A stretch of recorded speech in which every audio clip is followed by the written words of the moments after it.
to the show, Black Panther, Wakanda Forever star, Oscar nominee Angela Bassett!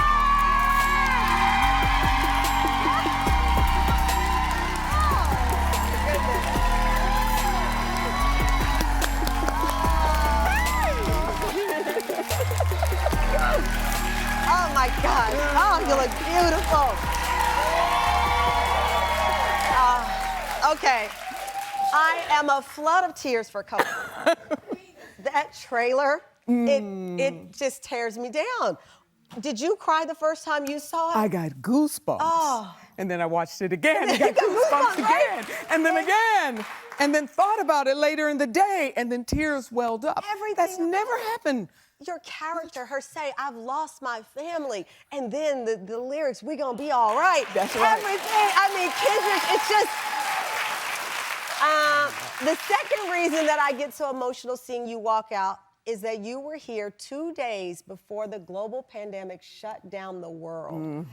And we were here, we surprised this beautiful young Black girl who had gone viral because she was told she wasn't beautiful. And I asked Angela, can you stick around and just give her a message? Of course, I'm busy, but I'm not too busy to say this.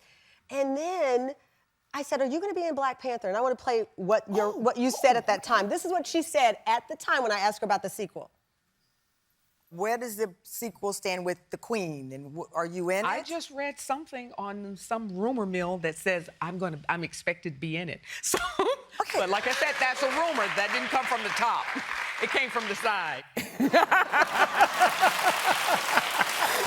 Okay, that was 2.5 years ago. Did you not know? I did not know. I thought you were keeping it a secret. No, I was not. I'm not good at keeping secrets. So you didn't know? Not a clue. So you get, obviously, word that you're going to be in the film. And then the world learns of Chad's passing. How did you receive the news? Oh, I couldn't believe it. You know, no one knew anything, you know, and then you start thinking about, oh, they were telling you it was 4 years, and we had just done the movie 2 years previous. So then you sit there and you think on all the effort and the commitment that he exhibited with this going on, with this private struggle going on, and you just respected him, adored him, and appreciated him all the more. You know, what is possible? What is possible? You know, and it made me think, when I asked you, were you going to be in the film, you were uncertain. Now here you are in the film, and I know this is a character, but I know you personally. You are shepherding that cast, and now the Queen is carrying this story. I got a call from Ryan. Yeah. Ryan Coogler, our director and writer, co-writer, and he was, you know, telling me how important a position that I would have to play in this role. I don't even believe I had read it yet. You hadn't read it yet? You know, had read the script yet because it kept going through these iterations. When Well, you he know, found out, it became a different script and a different, so they kept attempting to craft the Evolving best, the yeah, story. evolve and craft the best script possible, story possible. Well, everything about your career and your life has been this evolution of greatness, right? You step into these great shoes, unknowing, here you are, this queen, stepping into this great shoes where you're balancing. People don't know if this is going to go forward. As you pointed out, the script kept changing, and her position was always important. Now it becomes critical. When you're reading this script and she's evolving with the reality of what's happening in real life, how did you balance that? Of course, you know, we were extremely saddened, but yet the impact that this film had on the world, you know, and moving things forward and the imagery of it. Here we have an opportunity to do it again and hopefully bigger and better. But of course, now we're going forward without our, you know, our leader, our T'Challa. When you were on set doing that line where she says, I've lost my family, and you know we're talking about two families here. I've had the honor of meeting Chad's family, his parents, his brother, his wife. you're talking about two families, actually three. Oh, His birth family, the cast, and then all of us. Yes. That's who she's talking Absolutely, to. absolutely. All of that fueled that moment for me. Yeah. You know? You can hear it. I mean, listen, I've never seen a performance that wasn't brilliant, but I think you hear that tremble in her voice. You feel her hearkening those words from a deep place. Yes, it's very, And very, you're an actor, but very you're real. still human. And then adding on top of that, because Ramonda's family, but also adding what has been going on in our nation. Yeah. And going on with our children. Yeah. Black men and women. And this country and all that's been given to build this country. So it was, as a nation, we as a people, have we not given everything? And we do, So all of that was, fueling that moment. Did you just or came nap to for the serve next 3 me, days? To serve me in that moment. After something that powerful, how does Angela Bassett go home and just decompress? Oh, you know what? I felt really satisfied on that day. Yeah. As an actor, it was an opportunity to voice something that needed to be said, and it could be healing. So I felt very satisfied because it was to bring your craft and your passion when they meet, and you have a chance to sink your teeth into something that's rich. So I felt very satisfied. It is a celebration of greatness. What was it like on the set, and what is the legacy of Wakanda Forever? Angela's not going anywhere. We'll be right back. There was another attack on one of our outreach facilities. Proof of the involvement of a member state is being uploaded to your mobile devices as we speak. And as for the identity of the attackers,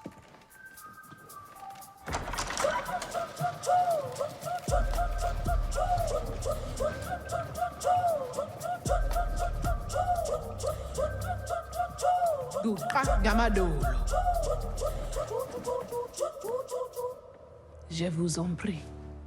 Let our gracious response to this incursion be an olive branch.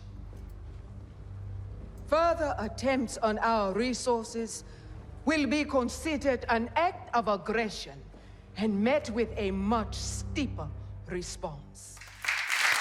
Welcome back. That was a sneak peek from Black Panther, Wakanda Forever, starring my guest today, Angela Bassett, who plays, of course, Queen Ramonda, the Queen of Wakanda, and the highly anticipated Marvel sequel, Black Panther, finally coming out in theaters this weekend.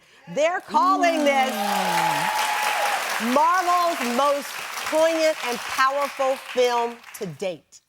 I don't think anyone underestimated the first one. They just didn't know how great of a response it was going to be. Because people love Marvel, but nothing has held up like this. So here we are, second time around, and you will see children, as we did before, walking around doing this. We're going to do it again. Yeah, I'm going to do it again. We're going to do it again, and I hope audiences just eat it up, just love it. And I think they will. A lot of excellence, a lot of thought, a lot of heart, a lot of passion was put into it. And we talked so much, of course, about the men in the lead, especially with the king not being there. But listen, the women in this cast. Oh, yeah. Oh, my gosh.